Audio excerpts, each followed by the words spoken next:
এই আয়াতের ভিত্তিতে বোঝা যাচ্ছে যে সে সবচেয়ে বড় জালেম যে আল্লাহর আয়াত থেকে বিমুখ হয়ে থাকে, আল্লাহর আয়াত পড়া থেকে, শিখা থেকে, বুঝা থেকে, আমল করা থেকে বিমুখ হয়ে যারা থাকে। এরপরে সানাজিজিল্লাযীনা ইয়াসদিফুনা আন আয়াতিনা, যারা এই বিমুখ হয়ে থাকবে, মুখ ফিরিয়ে নিবে আল্লাহর আয়াত থেকে, সুআল আযাব, নিকৃষ্ট শাস্তি আল্লাহ তাদেরকে দিবেন। সেই নিকৃষ্ট শাস্তিটা কি?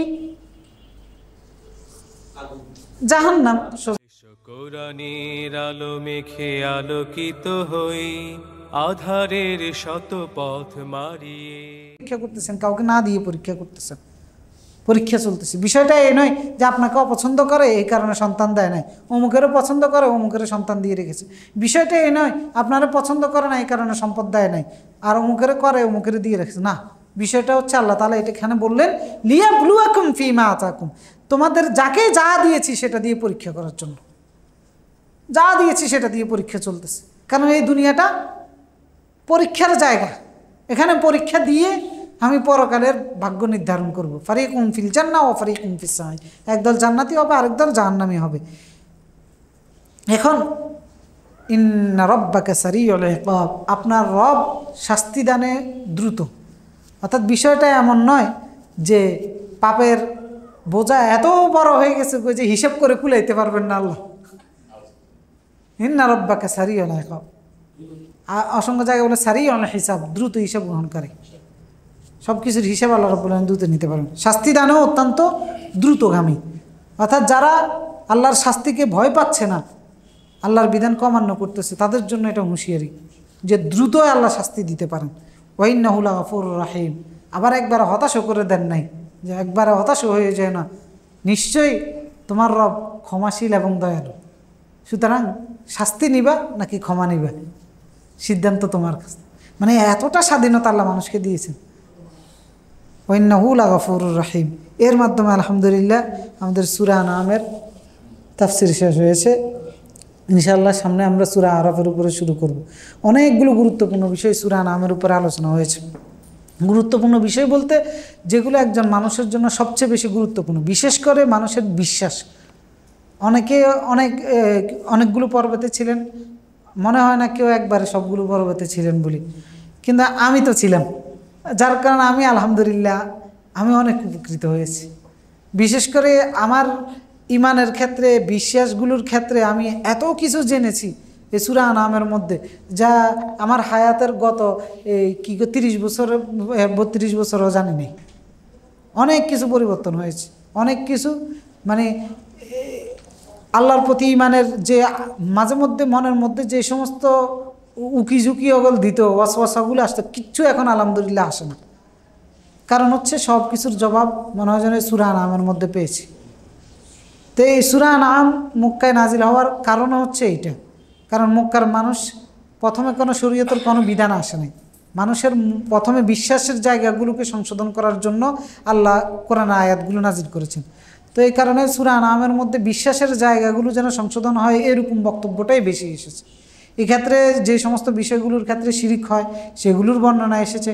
সমাজে কিভাবে ইবাদতের ক্ষেত্রে, মুআমালাতের ক্ষেত্রে শিরিক হয় এইগুলোর সম্পর্কে বিস্তারিত বর্ণনা এসেছে। দোয়ার ক্ষেত্রে কিভাবে শিরিক হয়, খাওয়া দাওয়ার ক্ষেত্রে কিভাবে শিরিক হয়, মানুষের সাথে লেনদেনের ক্ষেত্রে কীভাবে শিরিক হয়, এই সমস্ত বিষয়গুলো এই সূরা আনআমের মধ্যে বিস্তারিত এসেছে। এরপর আল্লাহর অসংখ্য গুণাবলী ও কার্যবলীর বর্ণনা এই সূরা আনআমের মধ্যে এসেছে। অসংখ্য গুণাবলী ও কার্যবলী, আল্লাহর অসংখ্য পরিচয়, বিভিন্ন অ্যাঙ্গেল থেকে আল্লাহ তাআলা, মানে এই সূরা আনআমের মধ্যে এটা সবচেয়ে বেশি এসেছে যে আল্লাহকে চিনার বক্তব্যগুলো, যে আমাদের আল্লাহকে আমরা কি দেখেছি, তাকে ধরতে পেরেছি, তাকে ছুঁইতে পেরেছি, তার নাগাল পেয়েছি, কিছুই পাই নাই। এখন সে আল্লাহকে বুঝবো কিভাবে, দেখবো কিভাবে, উপলব্ধি করবো কিভাবে? এই জন্য বিভিন্ন অ্যাঙ্গেলে আল্লাহ রাব্বুল আলামিন তার পরিচয়টা জানিয়েছেন যে তোমাকে এ করতেছে যিনি, এভাবে এভাবে যিনি করতেছেন তিনি হচ্ছেন রব। তো এই বিষয়গুলো জানলে আপনার বিশ্বাসটা দৃঢ় হবে।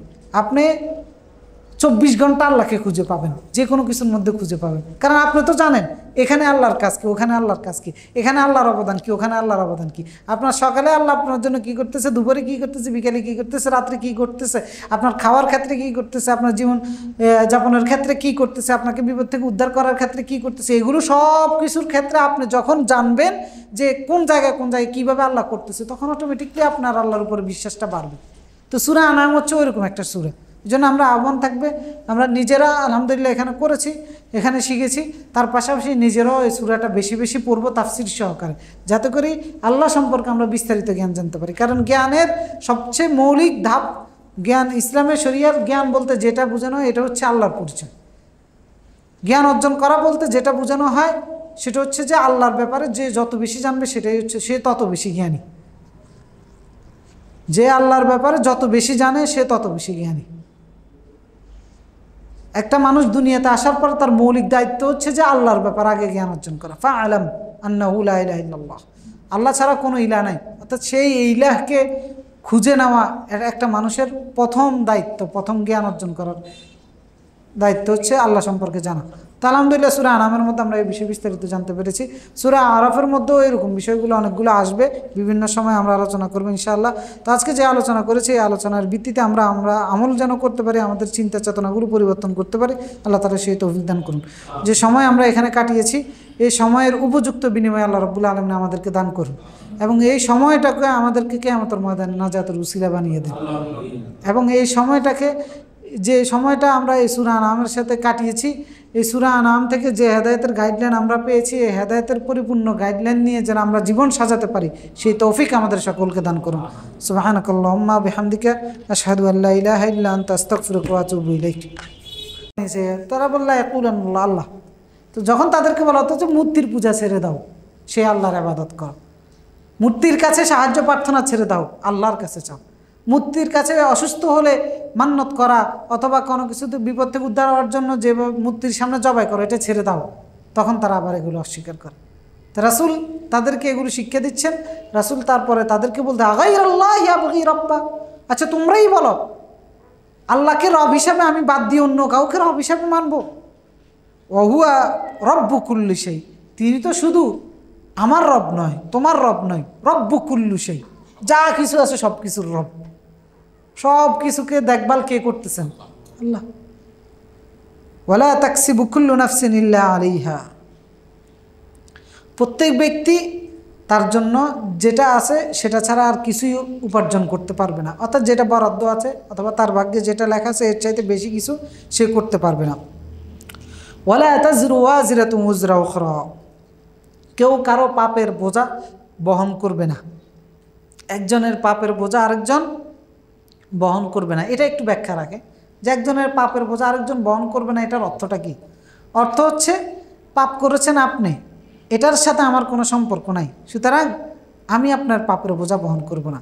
এক হচ্ছে আপনাকে মুক্তি দেওয়ার ক্ষেত্রে অথবা আপনার থেকে শাস্তির ভাগিদার হওয়ার ক্ষেত্রে আপনার পাপের বোঝা আমি গ্রহণ করব না।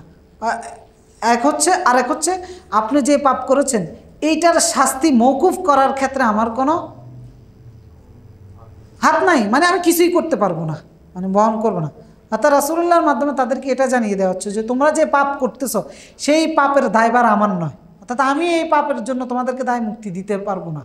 আর ওয়ালা তাযরু ওয়াজিরাতুন উযরা উখরা, এটার আরেকটা কারণ হচ্ছে কাফেরদেরকে রাসূলুল্লাহ যখন দ্বীনের দিকে ডাকতেন, বিভিন্ন জায়গা থেকে মানুষ যখন আসলে রাসূলুল্লাহ যখন তাদেরকে দাওয়াত দিতেন, কাফেররা তাদেরকে ফুসলাইতো যে মুহাম্মদের কথা শুনিও না, কোরআনের কথা শুনিও না। তো সেই ক্ষেত্রে কাফেরদেরকে বলতো ঠিক আছে মুহাম্মদ যে বলতেছে তোমাদের পাপের এই শাস্তি হবে, ঠিক আছে তোমাদের পাপের বোঝা আমি বহন করব। তারা এই জাতীয় কথাবার্তাও বলতো যে তুমি আমাদের কথা শুনলে যদি তোমার পাপ হয়ে যায় তো তোমার পাপের বোঝা আমি বহন করব। তো এইটা বলা হচ্ছে, মানে একজন পাপের কাজ করেছে, আল্লাহর আদেশ বা নিষেধ অমান্য করেছে, এখন সেই কারণে তার পাপটা আরেকজনের ঘাড়ে চলে যাবে, তার থেকে মওকুফ হয়ে যাবে, বিষয়টা এমন হবে না। মনে করেন আমি আপনাকে একটা পাপ শিখিয়েছি, শিখানোর কারণে আপনার পাপ হয়েছে, আমার হয়েছে কিনা? আমারও হয়েছে। এখন এর মানে এই নয় যে আপনি আমার থেকে শিখেছেন এই কারণে আপনার পাপ হবে না, অর্থাৎ আপনার পাপের বোঝাটা তো আমি বহন করেছি, এখন এই কারণে আপনার পাপটা মাফ করে দেওয়া হবে, এমনটা হবে না। বাবা ছেলের অনেক পাপ শিখেছে, এখন ছেলে পাপ করতেছে, এখন ছেলে এই কারণে পাপ থেকে দায় মুক্তি পেয়ে যাবে না, অর্থাৎ ছেলের পাপের বোঝা বাবা বহন করবে না, ছেলেকে এটা বহন করতেই হবে। বাবা যেটা বহন করবে সেটা হচ্ছে শিখানোর কারণে, পাপ শিখানোর কারণে। কারণ ভালোটা শিখাইলে সওয়াব পেত, এখন মন্দটা শিখেছে এই কারণে গুনাহটাও পাবে, ওই হিসেবে পাবে। কিন্তু এর মানে এই নয় যে আমি যাকে শিখিয়েছি সে করেছে তার কোনো গুনাহ হবে না। ওয়ালা তাজরু, ও ভালো একটা পয়েন্ট মনে করছেন। এই যে পাপের বোঝাটা, যে বলল খ্রিস্টানদের একটা ধর্মীয় বিশ্বাস হচ্ছে তাদের পাপের বোঝা যিশু বহন করে নিয়ে চলে গেছেন। তারা যত পাপ করবে সব কিছুর জন্য দায় মুক্তি তারা লাভ করে ফেলেছে। এবং ইহুদিদেরও অনেকগুলো গোত্রের মধ্যে এই ধরনের বিশ্বাস আছে, তাদের মধ্যেও এই ধরনের বিশ্বাসগুলো আছে। বিশেষ করে তাদের ধর্মীয় গুরু যেগুলো আছে ওইগুলোর বিশ্বাস হচ্ছে তারা যত পাপ করবে সব পাপের বোঝা তাদের নিম্ন শ্রেণীর লোকেরা বহন করবে। এটা হিন্দুদের মধ্যে আছে, ব্রাহ্মণ যারা আছে, হ্যাঁ, এই কারণে ওই দিনে শুদ্ধ করে মাঝে মধ্যে, ওই কি মাটির মধ্যে শোয়া গড়াগড়ি করা, এখানে ওইখানে কয় শুদ্ধ করাইতেছে। এবং ইহুদিরা খ্রিস্টানরা বিশেষ পানির মধ্যে গোসল করায়, হ্যাঁ, শুদ্ধ করায়, এই জাতীয় বিশ্বাসগুলো। আল্লাহ তাআলা বলে ওয়ালা তাজিরু ওয়াজিরাতুন উযরা উখরা, কারো পাপের বোঝা কেউ বহন করবে না। যীশু খ্রিস্ট তোমাদের পাপের বোঝায় মামার বাড়ির আবদান নাকি? পাপ করবা তুমি, আরেকজনে তোমার পাপের বোঝা নিয়ে চলে গেছে।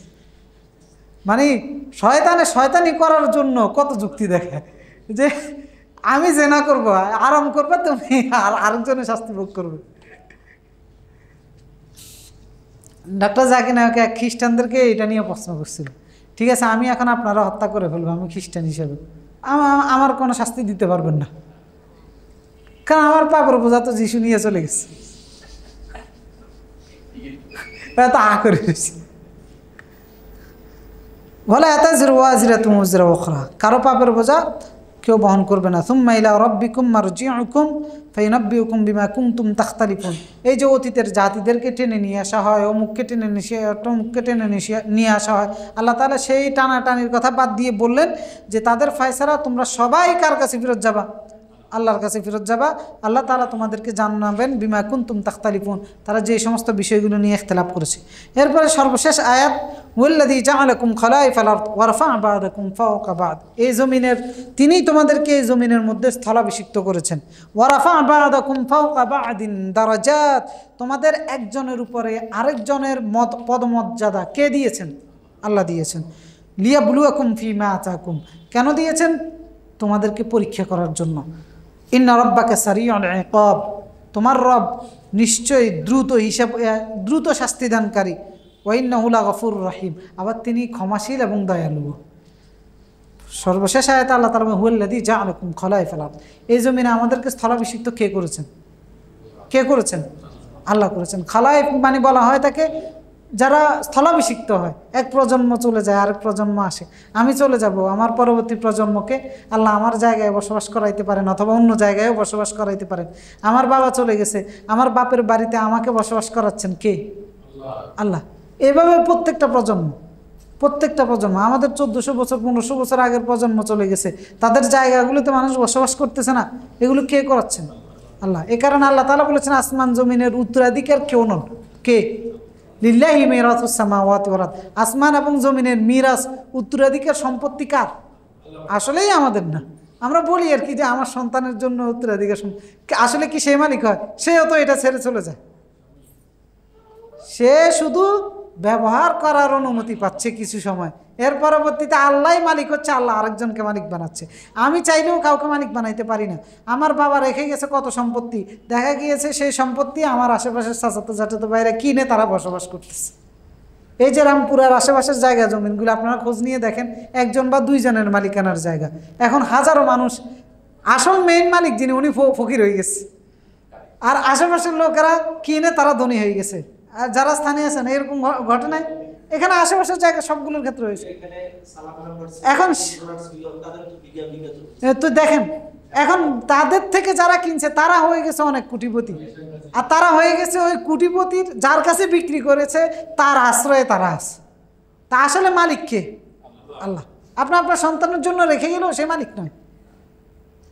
তো জানেন আল্লাহ তাআলা বলে ওয়াল্লাযী জাআলাকুম খালাইফাল আরদ, এই জমিনের মধ্যে তিনিই তোমাদেরকে স্থলাভিষিক্ত করেন, অন্য কেউ করে না। না তোমার বাপে করে, না তোমার বংশ করে, না কেউ করে না।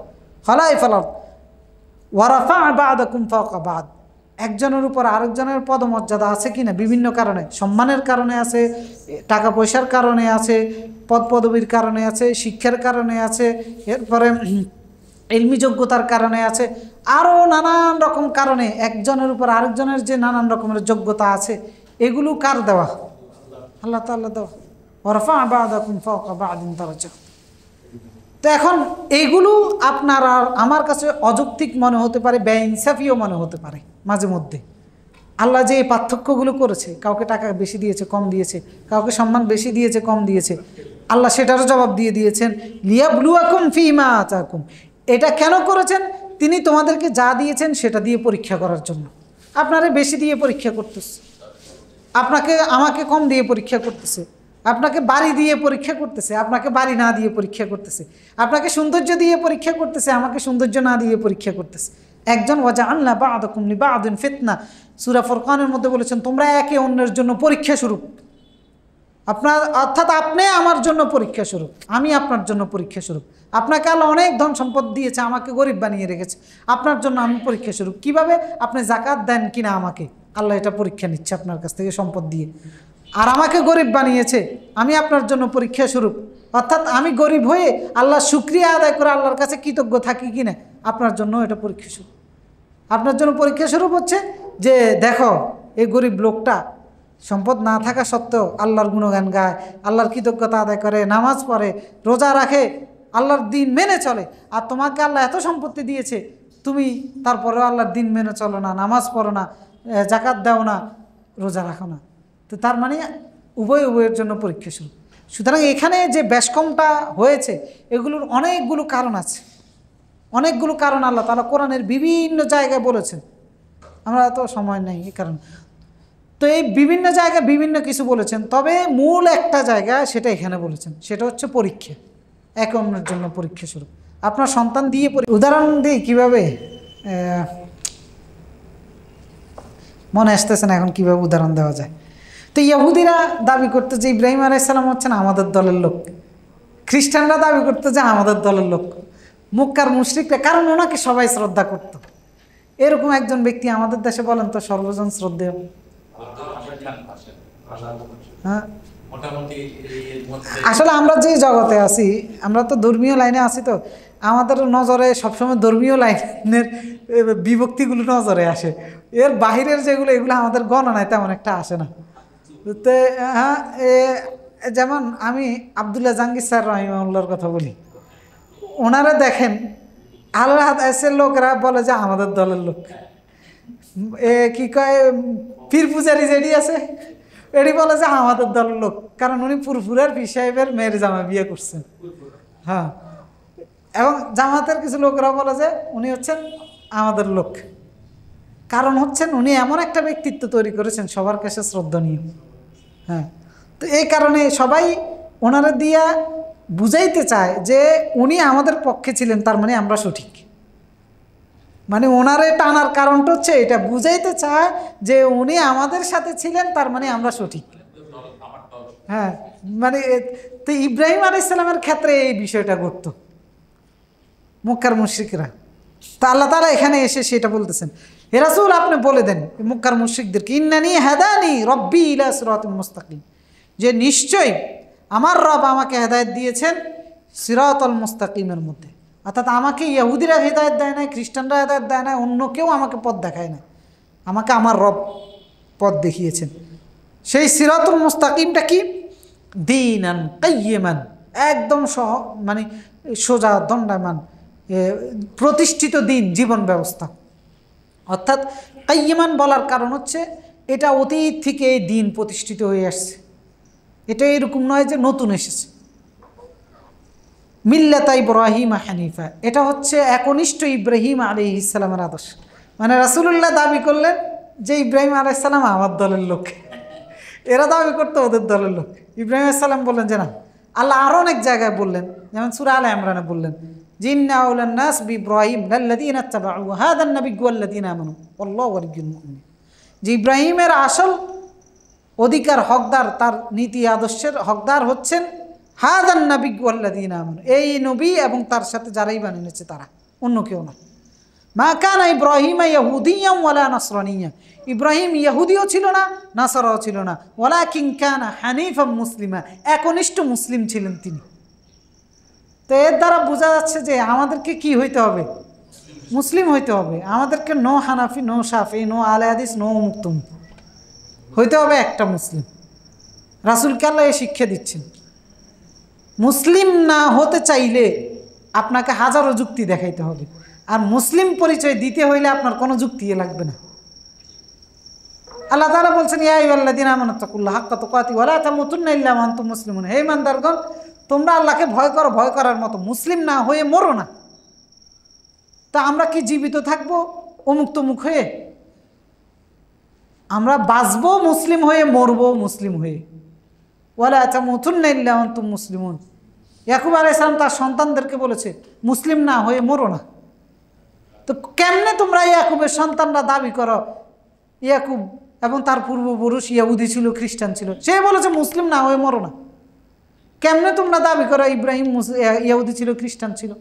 এখন আমাদের সময়কালে আমরা আমাদের সমাজের দলগুলোকে বলতে পারি, কেমনে তোমরা দাবি করো যে তোমাদের পূর্বপুরুষ ইমাম আহমদ বিন হাম্বল অমুক ছিলেন, ইমাম শাফি অমুক ছিলেন, তমুক ছিলেন, বা বিভিন্ন দলে এই সমস্ত ইমামদেরকে তাদের মতাদর্শের অনুসারী হিসেবে পরিচয় দেয় যে উনি তো এই দলের ছিলেন, সেই দলের ছিলেন, তার মানে এই দল যুক্তি।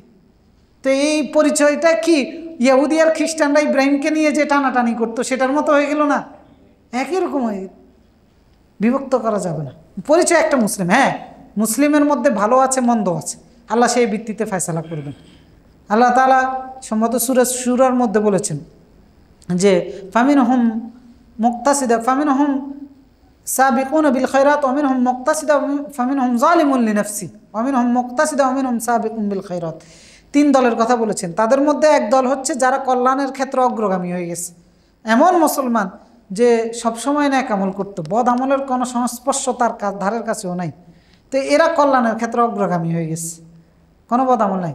ফামিনহুম মুক্তাসিদা, এমন মুসলিম যারা মধ্যমপন্থী, অর্থাৎ মাঝে মধ্যে এদের কিছু ভুল ত্রুটি হয়েছে, কিন্তু শিরিক টিরিক বড় ধরনের কোনো অপরাধ গুনাহ এরা করে নাই, এরা মধ্যমপন্থী, আর অত বেশি আমলও এরা করে নাই। ফামিনহুম যালিমুন লিনাফসি। আবার এদের মধ্যে একদল হচ্ছে যারা জুলুম করেছে, বিভিন্ন ধরনের পাপাচারে লিপ্ত হয়েছে, কবিরা গুনাহ করে ফেলেছে। আল্লাহ তাআলা 3 দলের কথা বলে পরে দিয়ে বললেন জান্নাতি আদনি ইয়াদখুলুনাহা, এদের সবাইকে আল্লাহ কোথায় প্রবেশ করাবেন? জান্নাতে প্রবেশ করাবেন। তো তার মানে যে মুসলমানটা আপনার দৃষ্টিতে মনে হচ্ছে যে এ তো এই করতেছে, আপনি তারে ওই ক্রাইটেরিয়ার মধ্যে রাখতে পারেন, জুলুম করেছে অথবা মধ্যমপন্থী, অথবা আপনি যদি বেশি ভালো হন তাহলে আপনি সাহাবিকুনা বিল খায়রাত, কল্যাণের পথে অগ্রগামী, কিন্তু আপনি তার পরিচয় পাল্টানোর তো কোনো সুযোগ নেই, সেও তো জান্নাতে যাবে। আল্লাহ বললেন যে জুলুম করে নিয়ে মুসলমানও জান্নাতে চলে যাবে। হয়তো 3 ক্যাটাগরির না, এক ক্যাটাগরি বিনা হিসেবে জান্নাতে, আর এক ক্যাটাগরি হিসাব নেওয়া হবে, হিসাব সহজ করা হবে, আর এক ক্যাটাগরি হয়তো আল্লাহ শাস্তি দিবেন অথবা আল্লাহ মাফ করে দিবেন। তো সুতরাং সবাইকেই যে এক ক্যাটাগরির হইতে হবে বিষয়টা এমন নয়। যে মুসলিম ভুল করেছে আমরা তার পরিচয় পাল্টাবো, কিন্তু আমি আমার পরিচয় কেন পাল্টাবো? মাজার পূজারি তার পরিচয় পাল্টাবো যে অমুক হচ্ছেন মুশরিক, অমুক এটা অমুক সেটা, মাজার পূজারি এভাবে বলতে পারে। এখন সে আহলে সুন্নাহ, সে নিজের মুসলিম দাবি করে, এই কারণে আমি আমার পরিচয়ের লেভেল আরেকটা লাগাই বলতেছি যে আমি হচ্ছি এটা, মানে তার থেকে আলাদা বোঝানোর জন্য। কারণ মুসলমানদের এই রোগটা হয়েছে, অনেক মুসলমানরা, অনেক মানুষ, অনেক বিশেষ করে কলেজ বা সিটির ছেলে যারা নতুন মুসলমান হয়, এদের একাধিক ব্যক্তি আমার কাছে এই প্রশ্নটা করেছে যে আমি কোন মুসলমানটা হব, আমি কি সালাফি হব নাকি আমি কি ওইটা? তাহলে তোমার মুসলমান হইতে হবে, সালাফি টালাফি অন্য কোনো ক্যাটাগরির মুসলমান নাই, মুসলমানই শেষ। নাকি আমাকে হানাফি হইতে হবে নাকি? কারণ আমরা এই দায়ীরা আমরা দাওয়াত দিতে গিয়ে মানুষেরা বলি তোমার এইটা হইতে হবে, ওইটা হইতে হবে, কিন্তু বলি না যে তোমার মুসলিম হইতে হবে। এই জন্য এই আয়াতে আল্লাহ তাআলা পরে দিয়ে বলে দিলেন কুল ইন্না সলাতি, এই শেষ আয়াতে, ওয়া নুসকি ওয়া মাহইয়ায়া ওয়া মামাতি লিল্লাহি রাব্বিল আলামিন লা শারীকা লাহু ওয়া বিযালিকা উমিরতু ওয়া আনা আউয়ালুল মুসলিমিন। রাসূল আপনি বলে দেন আমার সালাত, আমার জবাই, আমার কোরবানি, আমার জীবন মৃত্যু সব বিশ্বজাহানের প্রতিপালক আল্লাহর জন্য, লা শারিকা লাহু, আমি তার সাথে কোনো শিরিক করি না। ওয়া বিযালিকা উমিরতু, এই জন্যই আমি আদিষ্ট হয়েছি। ওয়া আনা আউয়ালুল মুসলিমিন, আমার পরিচয় হচ্ছে মুসলিম। যারা আমরা দাওয়াতি কাজ করি তাদের ক্ষেত্রে আল্লাহ তাআলা বলেছেন ওমান আহসানু ক্বালাম মিম্মান দাআ ইলাল্লাহ ওয়া আমিলা সালিহা, তার কথার চাইতে আর কার কথা উত্তম হতে পারে যে মানুষকে আল্লাহর দিকে ডাকে এবং নেক আমল করে। ওয়া ক্বালা ইন্নানি, এবং নিজের পরিচয় দেয় মুসলিম হিসাবে। নিজের পরিচয় এটা নয় সেটা নয়, নিজের পরিচয় হচ্ছে মুসলিম। পরিচয় পাল্টানোর কোনো সুযোগ নেই অমুক তমুকের কারণে। আল্লাহ তো এখানে বলে দিয়েছেন, রাসূল তো বলতে পারতেন যে মুশরিক যেটি আছে ওরা নিজেদেরকে ইব্রাহিমের হকদার দাবি করে, ইব্রাহিমের অনুসারী দাবি করে, সুতরাং আপনি ইব্রাহিমের ক্ষেত্রে আপনি হকদার নয়, আপনি আরেকটা দাবি করেন। কিন্তু না, পরিচয় একটাই দিয়ে দিলেন যে মুসলিম। লা শারিকা লাহু, আমরা শিরিক করি না। সুতরাং যারা শিরিক করে, যারা বেদাত করে, তাদের পরিচয় আমরা দিয়ে দিতে পারি, একটা লেভেল দিয়ে দিতে পারি যে শিরিককারী, বেদাতকারী, এগুলো দিতে পারি। কিন্তু তারা নিজেদেরকে মুসলিম পরিচয় দেয়, এই কারণে আমরা তাদের থেকে আলাদা হওয়ার জন্য আমি আমার মুসলিম পরিচয় মুছে ফেলবো, এটা বোকামি ছাড়া আর কিছু নয়। এটা করা যাবে না। এই আয়াতের আলোকে যে রাসূলকে বলতেছেন ওয়া আনা আউয়ালুল মুসলিমিন, আপনি বলে দেন আমি হচ্ছে প্রথম মুসলমান। মানে এই উম্মতের, এই নয় যে দুনিয়াতে প্রথম মুসলমান, মানে এই উম্মতের মধ্যে রাসূলের রিসালাতের মাধ্যমে যাদের কাছে দাওয়াত গিয়েছে এদের মধ্যে প্রথম মুসলমান কে? রাসূলুল্লাহ সাল্লাল্লাহু আলাইহি ওয়াসাল্লাম। এরপর আয়াতে আল্লাহ তাআলা বলতেছেন হে রাসূল আপনি তাদেরকে আরো বলুন, কুল লা গায়রাল্লাহি আবগী রাব্বান ওয়া হুয়া রাব্বু কুল্লি শাইইন ওয়া লা তাকসিবু কুল্লু নাফসিন ইল্লা আলাইহা ওয়া লা তাযিরু ওয়াজিরাতুন ওয়িজরা উখরা থুম্মা ইলা রাব্বিকুম মারজিউকুম ফায়ুনাব্বিউকুম বিমা কুনতুম ফীহি তাখতালিফুন। কুল আগাইরাল্লাহি আবগী রাব্বা, হে রাসূল আপনি তাদেরকে বলে দেন, অর্থাৎ মক্কার মুশরিকদেরকে। সূরা আনআম কোথায় নাজিল হয়েছে? মক্কায় নাজিল হয়েছে। মক্কার মুশরিকদেরকে বলে দেন আগাইরাল্লাহি আবগী রাব্বা, আল্লাহকে বাদ দিয়ে অন্য কাউকে আমি রব হিসেবে তালাশ করব? মানে তাদেরকে জিজ্ঞেস করতেছেন, আপনি আল্লাহকে রব হিসেবে মানেন না, কিন্তু আপনাকে যখন আমি কোশ্চেন করি যে তোমারে খাওয়ায় কে, তোমারে পড়ায় কে, তোমারে রক্ষা করে কে, আসমান জমিন সৃষ্টি কে করেছে, পানি কে দেয়, বৃষ্টি কে দেয়, আপনি ঠিকই জবাব দেন যে আল্লাহ। আর তখন যখন বলতেছি আমি যে আল্লাহ তোমারে বলছে এটা করার জন্য ওইটা করার জন্য, তখন বলে যে না এটা পারবো না। তো এই কারণে, কারণ মুশরিকরা ঠিক এভাবে জবাব দিত। এদেরকে যখন জিজ্ঞেস করতো পাহাড়কে বাদ দিয়ে জাহান্নাম থেকে বাঁচতে পারবেন না। তো সুতরাং এখানে ওই সমস্ত দায়ীদের কথা বলা হচ্ছে যে দায়ীরা জাহান্নামের কিনারায় দাঁড়িয়ে মানুষকে আহ্বান করবে।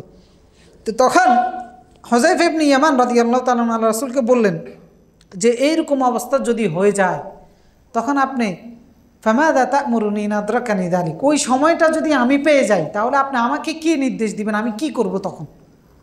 তখন রাসূলুল্লাহ বললেন ইলজিম জামাআতাল মুসলিমিনা ওয়া ইমামাহুম, মুসলমানদের জামাতের সাথে ঐক্যবদ্ধ থাকবা এবং তাদের ইমামের আনুগত্য করবা। মুসলিম জামাতের সাথে, মানে মুসলিম জামাত বলতে কোনো দলকে বোঝানো হয় নাই, মুসলিম কমিউনিটিকে বোঝানো হয়েছে। জামাত বলতে কোনো সংগঠনকে বোঝানো হয় নাই, মুসলিম কমিউনিটিটাকে বোঝানো হয়েছে যে মুসলিম কমিউনিটি থেকে বিচ্ছিন্ন হবে না, ওই কমিউনিটির লিডার যে থাকবে তার আনুগত্য করবা। হুযায়ফা ইবনে ইয়ামান স্বাভাবিকভাবে বললেন যে ফাইল্লাম তাকুন জামাআতুন ওয়ালা ইমামুন, মুসলিম কমিউনিটিও যদি ঐক্যবদ্ধ না থাকে এবং তাদের কোনো ইমাম যদি না থাকে, কোনো লিডার যদি না থাকে, তখন আমি কি করব? তখন রাসূলুল্লাহ বললেন ফাআতাজিল তিলকাল ফিরাক কুল্লাহা, তারা ঐক্যবদ্ধ নাই কেন? বিভিন্ন দলে বিভক্ত হয়ে গেছে, তাদের ইমাম নাই কেন? কারণ কেউ কারোর নেতা হিসাবে মানে না। তো রাসূলুল্লাহ বললেন যে তিলকাল ফিরাক কুল্লাহা, ওই সময় সমস্ত দল থেকে নিজকে সরিয়ে নিবা, সমস্ত দল থেকে নিজকে বিচ্ছিন্ন করে নিবা। ইতাজিল তিলকাল ফিরাক কুল্লাহা ওয়ালাউ আন তাআদ্দা বিআসলি শাজারাতিন, গাছের শিকড় কামড়ে ধরে পড়ে থাকবা। এখন এই গাছের শিকড় কি? হাত্তা ইউদ্রিকাল মাউত ওয়া আনতা কাযালিক, মৃত্যু তোমাকে এসে ধরবে অথবা তুমি মৃত্যুর কাছে চলে যাবা, ততক্ষণ পর্যন্ত গাছের শিকড় কামড়ে ধরে থাকবা। এই গাছের শিকড় হচ্ছে মুসলমানদের শিকড় হচ্ছে কোরআন এবং সুন্নাহ। এই কোরআন সুন্নাহ সে ধরে আঁকড়ে পড়ে থাকবা। মানে রাসূলুল্লাহ সাল্লাল্লাহু আলাইহি সাল্লামের এই হাদিসটা আপনি বিশ্লেষণ করেন, এখন আপনার জীবনের সাথে আমাদের পরিস্থিতির সাথে মিলাই দেখেন। মুসলমানরা ঐক্যবদ্ধ? তাদের কোনো ইমাম আছে? আছে, প্রত্যেক দলের আলাদা আলাদা। কিন্তু গোটা মুসলিম কমিউনিটির কোনো ইমাম আছে? গোটা মুসলিম কমিউনিটির ইমাম মাহাদি আসবেন, হয়ে যাবেন, অটোমেটিকলি মুসলিমরা ঐক্যবদ্ধ হয়ে যাবে। গোটা মুসলিম কমিউনিটির ইমাম আসবে, কি কয়, ঈসা আলাইহিস সালাম, অটোমেটিকলি একত্রিত হয়ে যাবে। এখন কি কোনো ইমাম আছে যে গোটা মুসলিম কমিউনিটি তাকে মানতেছে? একটা দেশের মধ্যে আছে, একটা গ্রামের মধ্যে আছে, একটা মসজিদে আছে, মনে করেন এই মসজিদের ইমাম আমি, আমার কি সবাই মানে? নাই, একটা পাড়ায়ও নাই। এইরকম বিচ্ছিন্ন আমরা। তো রাসূলুল্লাহ কি বলেছেন? তিলকাল ফিরাকুল্লাহ, সব দল থেকে দূরে থাকবা।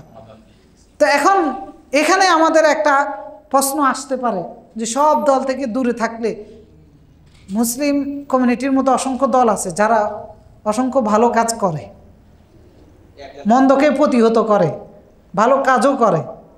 এখন সেই ক্ষেত্রে কি করব? সেই ক্ষেত্রেও নীতিমালা কোরআন সুন্নাহয় দেওয়া আছে, তাআওয়ানু আলাল বিররি ওয়াত তাকওয়া ওয়ালা তাআওয়ানু আলাল ইসমি ওয়াল উদওয়ান। জামাত ইসলাম ভালো কাজ করে, ওকে আল্লাহ তাআলা বলতেছেন সহযোগিতা করো। আহলে হাদিস ভালো কাজ করে, আল্লাহ বলতেছে সহযোগিতা করো। তাবলিগ জামাত ভালো কাজ করে, আল্লাহ বলছে সহযোগিতা করো। হেফাজতে ইসলাম ভালো কাজ করে, আল্লাহ বলছে সহযোগিতা করো।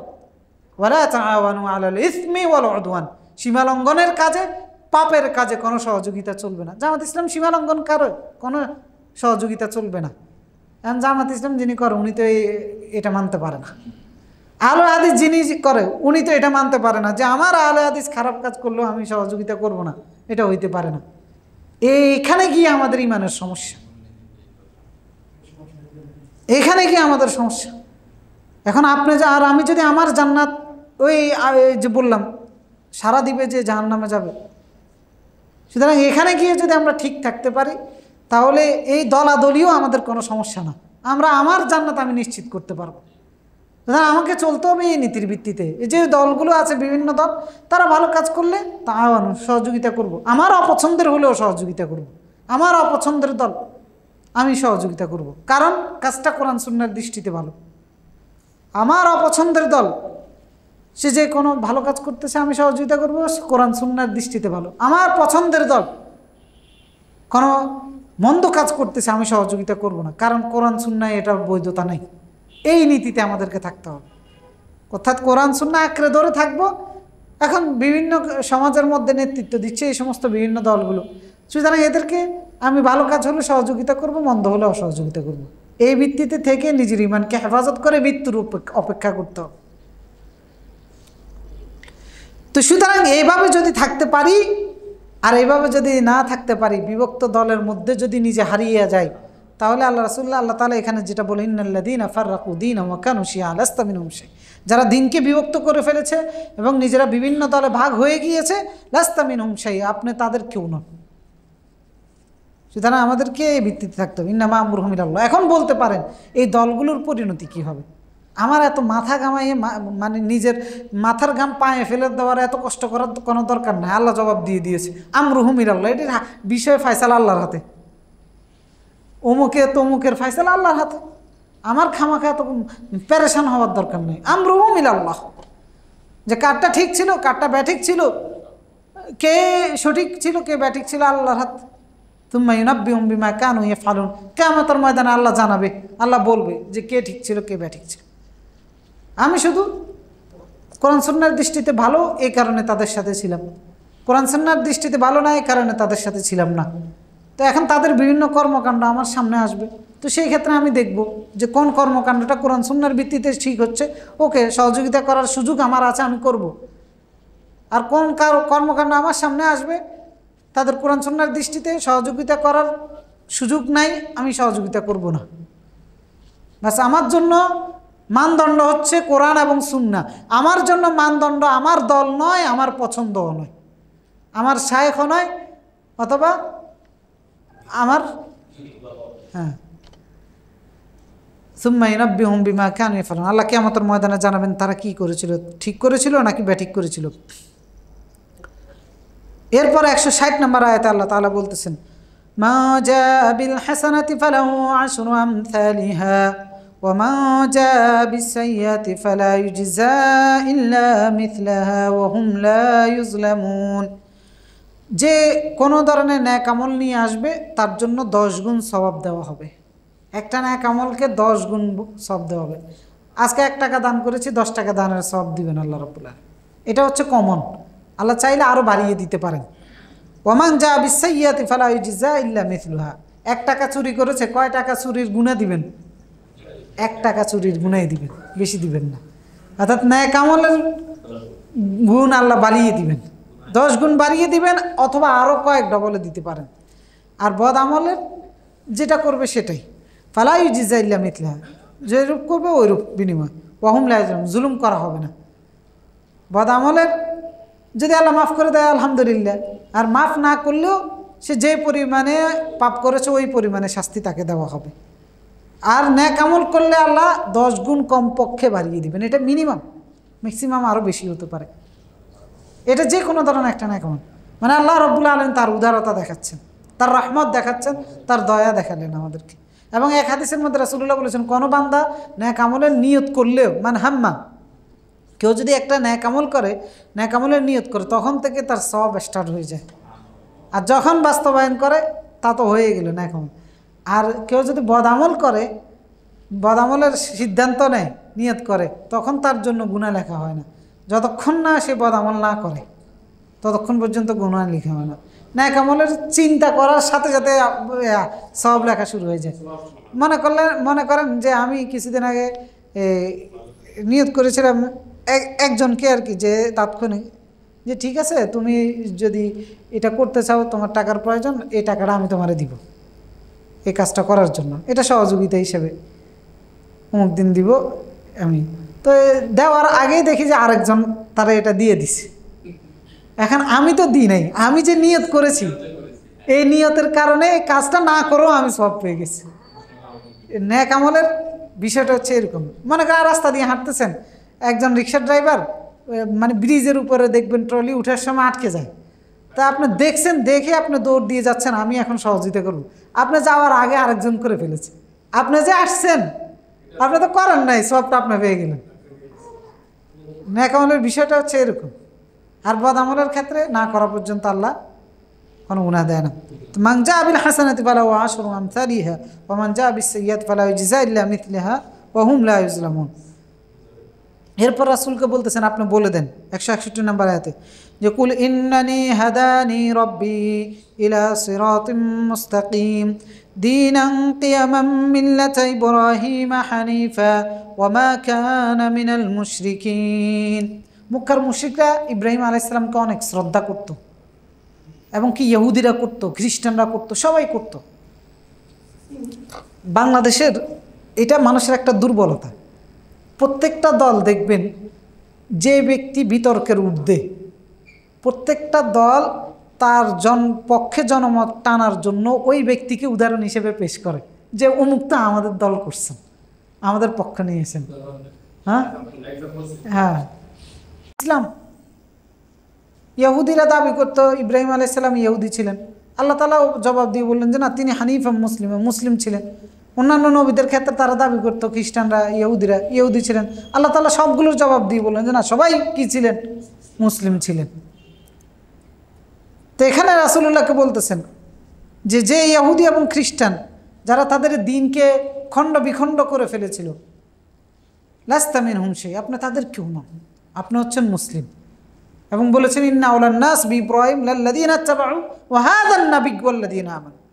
ইব্রাহিমের হকদার বেশি হচ্ছেন যারা তার অনুসারী, যারা এই নবীর অনুসারী, এই নবী এবং যারা তার অনুসারী তারা, অর্থাৎ ইব্রাহিম আলাইহিস সালামের মিল্লাতের দাবিদার যারা, মুসলিম যারা ছিলেন তারা।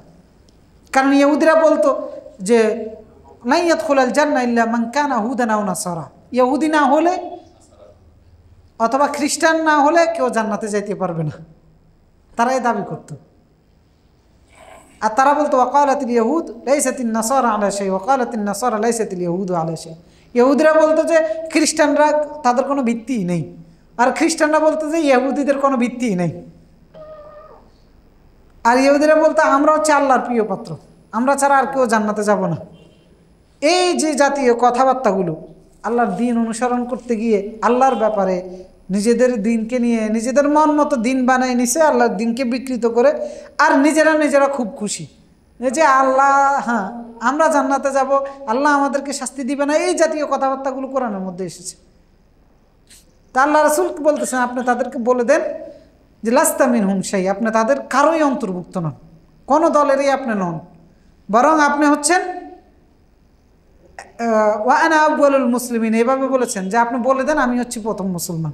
কুল ইন্না সলাতি, এই আয়াতে আসবে পরে যে আপনি বলেন আমি হচ্ছি মুসলমান। এরপরে বলতেছেন যে ইন্নামা আমরুহুম ইলাল্লাহ, তাদের ফয়সালা আল্লাহর হাতে, অর্থাৎ তাদের মধ্যে কে ঠিক ছিল কে ব্যাঠিক ছিল, কোন দল সঠিক ছিল কোন দল ব্যাঠিক ছিল, ফয়সালা কার হাতে? আল্লাহর হাতে। আল্লাহ কখন জানাবেন? তুম্মা ইউনাব্বিউহুম বিমা কানু, কিয়ামতের ময়দানে আল্লাহ বলবেন কে ঠিক ছিল কে ব্যাঠিক ছিল। তো এটা অতীতের জাতিদের চিরচারিত একটা চরিত্র, একটা কি অবস্থা আল্লাহ তাআলা আমাদেরকে জানাচ্ছেন, আর সেই অবস্থা আমাদের মধ্যেও হবে বিদায় আল্লাহ রাব্বুল আলামিন আমাদেরকে জানিয়েছেন যে যারা দিনকে বিভক্ত করে ফেলবে তোমরা তাদের কেউ নন। মনে করেন আপনাকে ডেকে বলতেছে, আমাকে ডেকে বলতেছে, যারা আল্লাহর দিনকে বিভক্ত করবে, আল্লাহর দিনকে খণ্ড বিখণ্ড করবে, তুমি তাদের অন্তর্ভুক্ত নয়। এখন মুসলমানদের যে বিভিন্ন দল আছে, এই দলগুলো তো আল্লাহর দিনকে কেন্দ্র করে বিভক্ত হয়েছে না। অমুকে বলে অমুকের আকীদা ঠিক নাই, তমুকের আকীদা ঠিক নাই, এদের সাথে আমরা নাই, এরা বলে যে এদের সাথে আমরা নাই, এদের সাথে আমরা নাই। কুল্লু হিজবিম বিমা লাদাইহিম ফারিহুন, আল্লাহ তাআলা কোরআনে বলেছেন সব দল নিজেদেরটা নিয়ে খুব খুশি। রাসূলুল্লাহ বলেছেন আমার উম্মত ৭২ দলে বিভক্ত হবে, এক দল সঠিক পথে থাকবে, ৭৩ দলে বিভক্ত হবে, এক দল সঠিক পথে থাকবে, জান্নাতে যাবে। তো কারা? রাসূলুল্লাহ তাদের পরিচয় দিয়েছেন মা আনা আলাইহি ওয়া আসহাবি, যেই নীতির উপরে আমি আছি এবং আমার সাহাবীরা আছে। এত সুন্দর নীতিমালা থাকার পরেও আমরা বিভিন্নভাবে সংজ্ঞায়িত করতে চাই, কে অমুক ঠিক আছে নাকি তমুক ঠিক আছে না, বাস শেষ। যার মধ্যে রাসূলুল্লাহর আদর্শ আছে, তার সাহাবীদের আদর্শ আছে, বাস শেষ, ঠিক। এখন এটা আংশিক থাকতে পারে, পুরোপুরিও থাকতে পারে। যাদের মধ্যে আংশিক আছে তারা আংশিক ঠিক, যাদের মধ্যে পুরোপুরি আছে তারা পুরোপুরি ঠিক, যাদের মধ্যে অল্প আছে তারা অল্প ঠিক, যাদের মধ্যে বেশি আছে তারা বেশি ঠিক। কিন্তু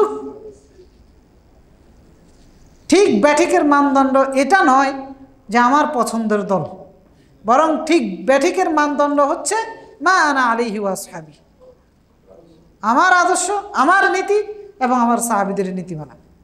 সুতরাং যে কাজ করুক, সে যদি রাসূলুল্লাহর সুন্নাহর ভিত্তিতে সাহাবীদের উপরে থাকে তাহলে তাদেরটা ঠিক। এক্ষেত্রে আমরা বললাম যে কোনোটা ঠিক হতে পারে, কোনোটা ব্যাঠিক হতে পারে। এখন যারা এই নীতির উপরে থাকবে না, এরা যত বড় মুসলমান হোক, যত বড় দাড়িওয়ালা হোক, যত বড় খানকাওয়ালা হোক, যত বড় ব্যক্তিত্ব হোক, তারা ঠিক নেই, যত বড় বুজুর্গ হোক। কেন বলতেছি? কারণ সহিহ বুখারীর মধ্যে একটি হাদিস এসেছে হুযায়ফা ইবনুল ইয়ামান রাদিয়াল্লাহু তাআলা আনহু থেকে। হাদিসটা হচ্ছে 3606 নম্বর হাদিস। হুযায়ফা ইবনে ইয়ামান রাদিয়াল্লাহু তাআলা আনহুর একটা অভ্যাস ছিল, সবাই রাসূলুল্লাহকে জিজ্ঞেস করতেন যে কোন কাজটা করব জান্নাতে যাওয়ার জন্য, কোনটা করব বলে দেন, কোনটা করব এভাবে। আর উনি জিজ্ঞাসা করতেন রাসূলকে উল্টে যে কোনটা করা যাবে না। কারণ হচ্ছে নেক আমল করার চাইতে বদ আমল থেকে বিরত থাকাটা আরও বেশি জরুরি। আপনার একটা ভালো কাজ করার চাইতে একটা পাপ থেকে নিজেকে দূরে রাখা আরও বেশি ভালো কাজ। একটা ভালো কাজ করার চাইতে বেশি ভালো কাজ হচ্ছে একটা পাপের থেকে নিজেকে দূরে রাখা। এই জন্য উনি উল্টাটা করতেন, যেটার থেকে বিরত থাকা যায়। তো তিনি রাসূলুল্লাহকে জিজ্ঞাসা করলেন, এবার কি কয় জিজ্ঞাসা করতেন আর কি, যে কোনগুলো মন্দ হবে কোনগুলো। তা শেষ জামানার ব্যাপারে তিনি রাসূলুল্লাহকে জিজ্ঞাসা করেছেন। তো রাসূলুল্লাহ শেষ জামানার কয়েকটা স্তর বলতে গিয়ে শেষের দিকে বললেন যে ইয়াকুনু দুআতুন ইলা আলা আবওয়াবি জাহান্নাম, যে শেষ জামানায় কিছু দাঈ বের হবে। এখন দাঈ শুনলে তো আমরা অটোমেটিকলি বুঝি যে আল্লাহর দ্বীনের দাওয়াত যারা দেয়। দাঈ শব্দের শাব্দিক অর্থ হচ্ছে আহ্বানকারী। এখন যে জান্নাতের দিকে ডাকতেছে সেও তো আহ্বান করতেছে, যে কি ধর্মনিরপেক্ষতার দিকে ডাকতেছে সেও তো আহ্বান করতেছে, উভয়জনে তো দায়ী। যে মাজার পূজারের দিকে আহ্বান করতেছে সেও তো দায়ী, কারণ সে তার মতাদর্শের দিকে রাখতেছে। সবাই দাওয়াত দিচ্ছে। তো রাসূলুল্লাহ বললেন ইয়াকুনু দুআতুন ইলা আবওয়াব জাহান্নাম, কিছু দায়ী বের হবে যারা জাহান্নামের দরজায় দাঁড়িয়ে দাওয়াত দিবে। মানে আজাবাহুম ইলাইহা কাযাফুহু ফিহা, যারা তাদের দাওয়াতে সাড়া দিবে তাদেরকে জাহান্নামে নিক্ষেপ করা হবে। এ দায়ীদের দাওয়াতে যারা সাড়া দিবে এদেরকে জাহান্নামে নিক্ষেপ করা হবে। হুযায়ফা ইবনে ইয়ামান জিজ্ঞেস করলেন যে তারা কারা? তখন রাসূলুল্লাহ বললেন হুম কওমুন মিন জিলদাতিনা ওয়া ইয়াতাকাল্লামুনা বিআলসিনাতিনা, তারা হচ্ছে এমন একটা কওম যারা আমাদের মতোই চামড়া, আমাদের মতোই মানুষ আর কি। ইয়াতাকাল্লামুনা বিআলসিনাতিনা, আমাদের জবানে কথা বলবে, মানে আমাদের মতো মানুষের মতোই জবান দিয়ে কথা বলবে। কেউ কেউ বলেছেন যে আরবদেরকে বোঝানো হয়েছে রাসূলের কওম, আর আরাবিয়ান দায়ীদেরকে বোঝানো হয়েছে। আর কেউ কেউ বলেছেন যে না, মুহাম্মদ সাল্লাল্লাহু আলাইহি সাল্লামের উম্মতের মধ্যেই এরকম কওমের আবির্ভাব ঘটবে, এদেরকে বোঝানো হয়েছে। এখন এরা কারা?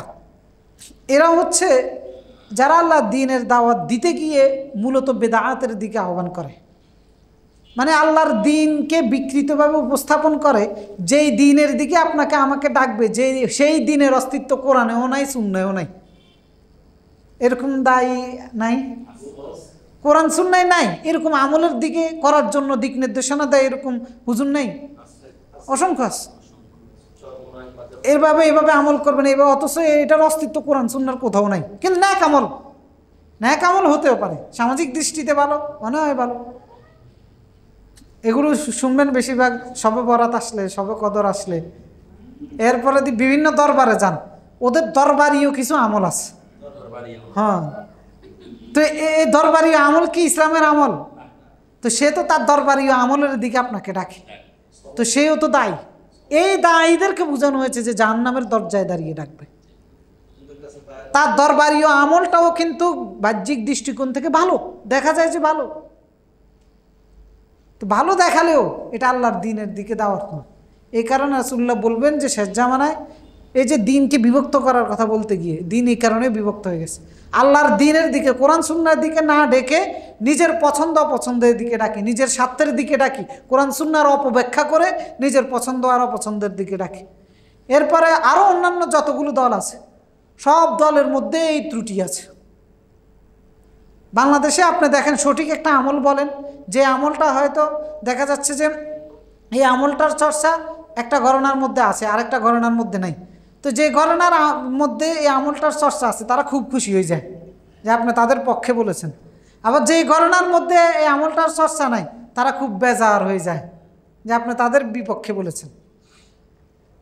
তো এটা তো দাওয়াতের মানদণ্ড না। সঠিকটা যার কাছ থেকে হোক আপনাকে নেবেন। মনে করেন আমি একটা ঘরানার সাথে সম্পৃক্ত, আমি একটা সঠিক আমল তুলে ধরলাম, কিন্তু বাংলাদেশের মানুষ আমি যে ঘরানার, ওই ঘরানার বাহিরের লোকেরা এই সঠিক হইলে ওইটা নিবে না। বাংলাদেশের মানুষের টেন্ডেন্সি এরকম, নিবে না, কারণ সে আমার দলের লোক না। আবার দেখা যাচ্ছে আমার ঘরানার লোকেরা আমি ভুল বললেও নিয়ে নেয়। তো এই ভুল নেওয়ার কারণে কই যাবে? জাহান্নামে যাবে। আরেক দল যারা তার ঘরানার না হওয়ার কারণে সঠিক বলার পরেও নেই নাই, সে কই যাবে? জাহান্নামে যাবে। তো এই জন্য আমাদের মাথার তাজ, মাথার উপরে থাকবে কোরআন এবং সুন্নাহ, ব্যাস। এবারে আমার দল, আমার পছন্দের ব্যক্তি, এগুলো যদি কোরআন সুন্নাহর সাথে ওকে হয় ওকে, আর যদি ওকে না হয় লাথি মেরে ফেলে দিতে হবে। কে সে? কারণ দুনিয়াতে হয়তো বা আপনি তারটা মানার কারণে, তারটা পছন্দের কারণে, অনুসরণ করার কারণে কিছুটা লাভবান হবেন, তবে এই যে ঈমান আসবে ওই ঈমানের ভিত্তিতে কোনো ধরনের কল্যাণ সে লাভ করতে পারবে না। কুল ইনতাজিরু, হে রাসূল আপনি তাদেরকে বলে দেন, ইনতাজিরু অপেক্ষা করো, ইন্না মুনতাজিরুন আমরা অপেক্ষা করতেছি। এটা হুঁশিয়ারি, এটা আল্লাহর পক্ষ থেকে হুঁশিয়ারি। কারণ তারা, আল্লাহ রাসূল যে ভয় দেখাচ্ছেন, আল্লাহ তাআলা বললেন আনতাতিয়াহুমুল মালায়েকা, তারা কে অপেক্ষা করতেছে? ফেরেশতা। মুকাতিল রাহিমাহুল্লাহ বলতেছেন এই ফেরেশতা দ্বারা তারা বুঝাইতো যে মালাকুল মাউত, মানে তাদেরকে মৃত্যুর ভয় দেখাইতো। তো তারা বলতো যে মৃত্যুর ফেরেশতা আসুক। এখন মৃত্যুর ফেরেশতা আসলে ঈমান আনলে আর কোনো কাজে আসবে? মৃত্যুর ফেরেশতা দেখলে এরপরে ইমানের আর কোনো মূল্য নেই। যে মৃত্যুর ফেরেশতাকে দেখবে তার ইমানের আর কোনো মূল্য নেই। এ আয়াতে ওটা বলা হচ্ছে, হাল ইয়ানজুরুনা ইল্লা আন তা'তিয়াহুমুল মালায়েকা, তারা কি অপেক্ষা করতেছে যে তাদের কাছে ফেরেশতা আসবে? অথবা তারা রাসূলের কাছে আবদারও করতো যে আপনারা যে ওহী নিয়ে আসতেছেন, আপনি যে ফেরেশতা নিয়ে আসে ওই ফেরেশতা আমাদের সামনে আসুক।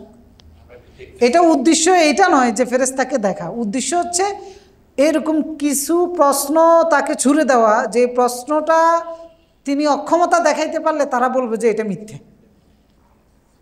অনেক সময় অনেকে প্রশ্ন করে জানার উদ্দেশ্যে নয়, বরং আটকায় দেওয়ার উদ্দেশ্য হচ্ছে যে তাকে বিতর্কিত করা। বিশেষ করে বিশেষ করে এই যে ইয়ারগুলোর মধ্যে দেখবেন, টকশোর মধ্যে উপস্থাপক অনেকগুলো প্রশ্ন করে, তার প্রশ্নর অনেকগুলোর উদ্দেশ্য এটা নয় যে জানা, উদ্দেশ্য হচ্ছে যে টার্গেট করে রাখে ওনাকে অসম্মানিত করা, ওনাকে আটকায় দেওয়া, অথবা ওনাকে ব্যর্থ প্রমাণ করা।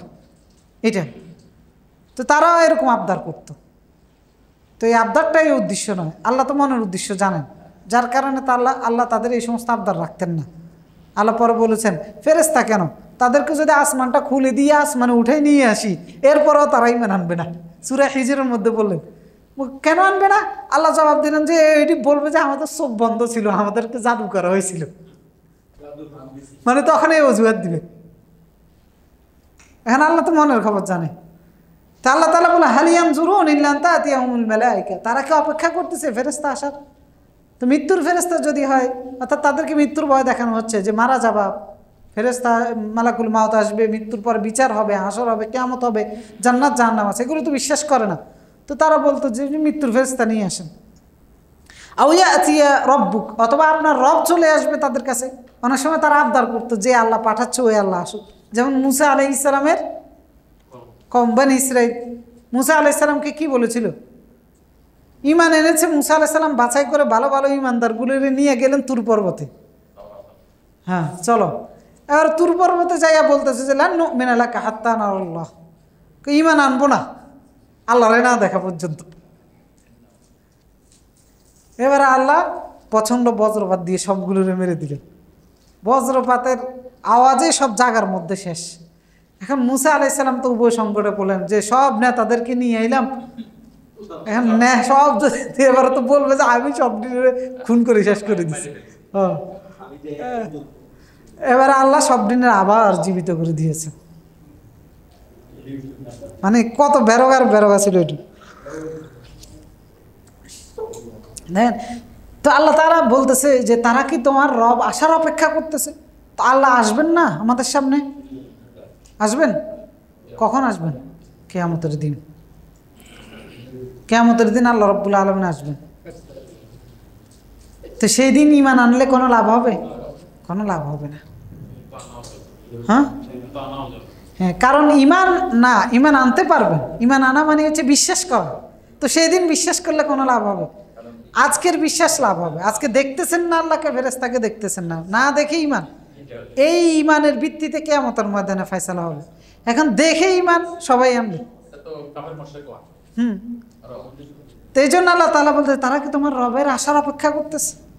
আও ইয়াতি বা'দু আয়াতি রাব্বিক, অথবা তোমার রবের পক্ষ থেকে কিছু নিদর্শন আসবে, তারপরে তারা ঈমান আনবে। এই নিদর্শন দ্বারা বোঝানো হচ্ছে যে তাদেরকে কিয়ামতের ভয় দেখানো হতো। তারা বলতো যে কিয়ামত নিয়ে আসেন, আল্লাহর আযাবের ভয় দেখানো হতো। এই যে আল্লাহ তাআলা বললেন কোরআনের আয়াত না মানলে সু'আল আযাব, নিকৃষ্ট শাস্তি দিবেন। এই যে আমরা ভয় দেখাইলাম না, এখন অস্বীকারী যে ঠিক আছে নিকৃষ্ট শাস্তি নিয়ে আসো, তারা এরকম করতো। বা'দু আয়াতি রাব্বিক দ্বারা বোঝানো হচ্ছে যে আল্লাহর পক্ষ থেকে কিছু নিদর্শন, মানে হচ্ছে কিয়ামত নিয়ে আসেন, যে কিয়ামতের ভয় দেখান, যে জাহান্নামের ভয় দেখান, সেই জাহান্নাম আমাদের সামনে নিয়ে আসেন। কারণ সেই জাহান্নাম কি আল্লাহ নিয়ে আসবেন না? তখন তো আপনি ঈমান আনবেন, এই কাফেরও ঈমান আনবে, কিন্তু কোনো কাজ হবে না। আল্লাহ তাআলা সূরা হামিম সিজদার মধ্যে বলেছেন যে ওয়ালাউ তারা ইযিল মুজরিমুন নাকিসু আলা রুউসিহিম ইনদা রাব্বিহিম, তুমি যদি দেখতা নাকিসু আলা রুউসিহিম ইনদা রাব্বিহিম, কাফেরদেরকে যদি দেখতা কিভাবে তারা মাথা নত করে তোমার রবের সামনে থাকবে সেই দিন। রব্বানা আবসারনা, মাথা নত করে তখন বলবে রব্বানা আবসারনা ওয়া সামি'না ফারজি'না, আমাদের রব আমরা দেখেছি শুনেছি, ওয়াসামিআনা এবং মেনে নিয়েছি, ফারজি'না আমাদেরকে আবার ফেরত পাঠিয়ে দেন পৃথিবীতে, না আমাল সালিহা এতদিন ভালো কথাগুলো শুনি নাই, মানি নাই, এখন মানব, ইন্না মুকিনুন এতদিন বিশ্বাস করি নাই, এখন বিশ্বাস করব, আবার পাঠিয়ে দেন। তা আল্লাহ তাআলা তখন জবাব দিলেন, ওয়ালাউ শি'না লাআতাইনা কুল্লা নাফসিন হুদাহা, তোমরা যেভাবে চাচ্ছ এভাবে যদি চাইতাম আমি, তাহলে প্রত্যেকটা ব্যক্তি হেদায়েত নিয়ে আমার এখানে উপস্থিত হতো আজকে হাশরের ময়দানে। ওয়ালাকিন হাক্কাল কওল, কিন্তু সিদ্ধান্ত চূড়ান্ত হয়ে গিয়েছে, লাআমলাআন্না জাহান্নামা মিনকুম আজমাইন, অবশ্যই অবশ্যই তোমাদেরকে দিয়ে জাহান্নাম পূর্ণ করব। মানে সিদ্ধান্ত আজকে বাতিল হবে না। তো দেখেন কিয়ামতের ময়দানে ঠিকই ঈমান আনবে, কিন্তু কোনো লাভ হবে না। তো বাদু আয়াতি রব্বিক, অর্থাৎ আল্লাহ যেগুলো গোপন রেখেছেন, যে নিদর্শনগুলো, যেগুলোর ভয় হে রাসূল আপনি দেখাচ্ছেন, অথবা বর্তমান সময়ে আপনি কোনো আলেমকে বলতে পারেন যে ওহে অমুক, আপনি যে ভয় দেখাচ্ছেন, কিয়ামতের ভয়, জাহান্নামের ভয়, জান্নাতের ভয়, নিয়ে আসেন দেখান। তা আল্লাহ এই আয়াত তাদের সকলের উদ্দেশ্যে আল্লাহ তাআলা বলতেছেন, লা ইয়ানফাউ নাফসান লাম তাকুন আমানাত মিন ক্বাবল, এই নিদর্শনগুলো যদি চলে আসে তখন যদি ঈমান আনো কোনো লাভ হবে না, লা ইয়ানফা কোনো উপকার হবে না।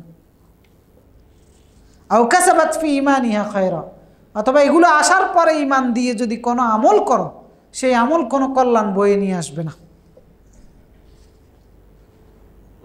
কুলিন তাজরু, হে রাসূল আপনি বলে দেন, তো তারপরে কি তারা মেনে নিয়েছিল? এখন এইরকম বেকুবদের উদ্দেশ্যে এভাবে এত সুন্দর করে বোঝানোর পরে আপনি এদেরকে আর কি বলবেন? রাসূলকে বলে দিচ্ছেন ইনতাজরু, অপেক্ষা করো, বলে দেন তাদেরকে ইনতাজরু, অপেক্ষা করো, ইন্না মুনতাজিরুন, আমরাও অপেক্ষা করতেছি, দেখা যাবে যে কারটা ঠিক। তোমরা যে অস্বীকার করতেছ আর আমরা যে তোমাদেরকে ভয় দেখাচ্ছি, তোমাদেরকে মহাসত্যের কথা বলতেছি, অস্বীকার করতেছ, দেখা যাবে, ইন্না মুনতাজিরুন।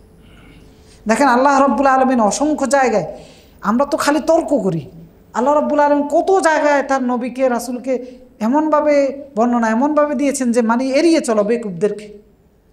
এরকম বেকুবদেরকে তো সামনে আমি বসে বসে আমরা হলে তর্ক করতাম। আল্লাহ বলে দেন ইনতাজিরু ইন্না মুনতাজিরুন, যে তোমরা ঠিক আছে, তোমরা থাকো, আমরাও আছি।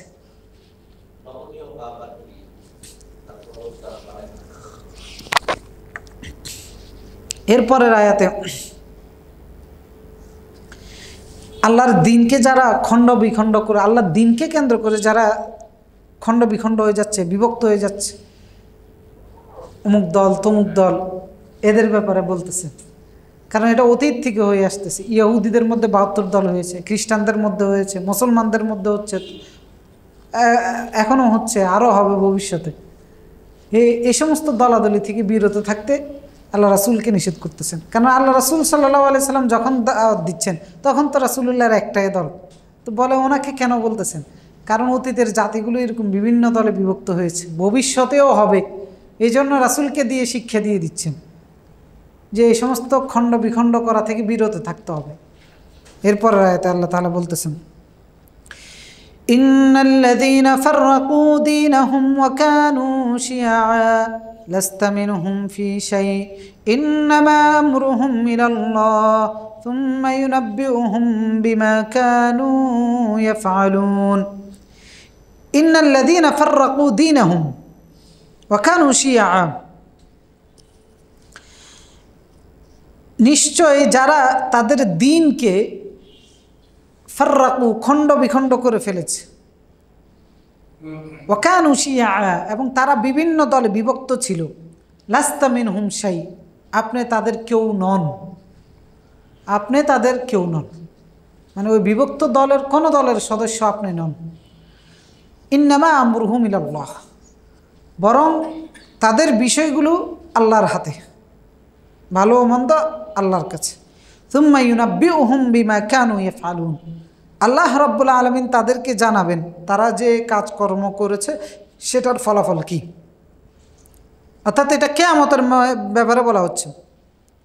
রাসূলকে বলার কারণ হচ্ছে, বলতেছে যে আপনার অতীতে ইহুদি এবং খ্রিস্টান যারা বিভিন্ন দলে তাদের দ্বীনকে বিভক্ত করে ফেলেছে এবং নিজেরাও বিভিন্ন জাতি গোষ্ঠীতে বিভক্ত হয়েছে, সকলের দ্বীন তো একটাই ছিল, কোনটা ছিল?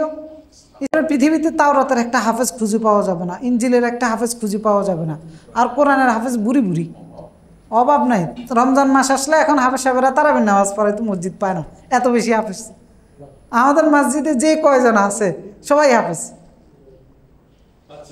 হ্যাঁ, মানে এখন অ্যাভেলেবেল আছে একবারে সব হাফেজ।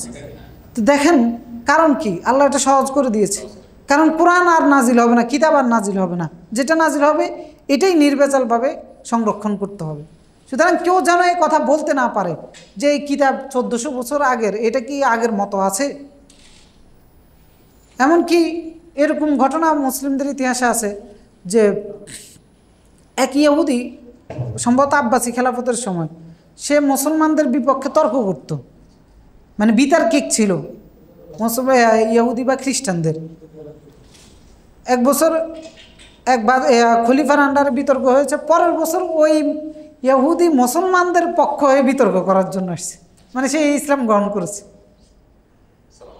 পরে তাকে জিজ্ঞাসা করা হয়েছে ঘটনাটা কি, পরে সে বলল যে আমি তাওরাত নিয়েছি, সে তাওরাতের মধ্যে কিছু বিকৃত করে ইহুদিদের গির্জায় দিয়ে আসলাম, তাদের আলেমরা এই তাওরাতটাকে নিয়ে তারা তাদের কাছে রেখে দিছে এবং সেটা তারা অধ্যয়ন করতেছে।